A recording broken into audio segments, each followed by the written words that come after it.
దేవుడు కాదే, ఆయన సర్వజ్ఞాని అయినా ఆయన ప్రణాళికలు, his plans are eternal plans. దేవుని యొక్క ప్రణాళికలు, ఆలోచనలు నిత్యత్వం వరకు నిలిచేవండి, స్థిరమైన ప్రణాళికలు.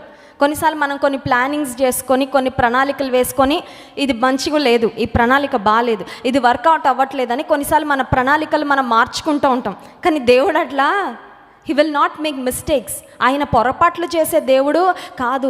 ఆయన సగం ఇన్ఫర్మేషన్తో ఆయన నిర్ణయాలు తీసుకునే దేవుడు కాదు. ఆయన అన్నిటినీ ఎరిగిన దేవుడు, భవిష్యత్తును ఎరిగిన దేవుడు. ఆయన ఏ ప్రణాళిక వేసినా కూడా అది పరిపూర్ణమైన ప్రణాళికగా ఉంటుంది. God's plans are perfect, God's ways are perfect. దేవుని మార్గాలు పరిపూర్ణమైనవి, దేవుని ప్రణాళికలు కూడా పరిపూర్ణమైనవి. ఇశ్రాయేలీయులను ఐగుప్తులో నుండి బయటకు తీసుకొచ్చిన దేవుని ప్రణాళిక ఏంటంటే, పాలు తేనెలు ప్రవహించే కనాను దేశంలో వారిని ప్రవేశపెట్టి, వారి దేవుడుగా వారిని నడిపించి, వారిని ఆశీర్వదించాలనేది ఆయన ప్రణాళిక.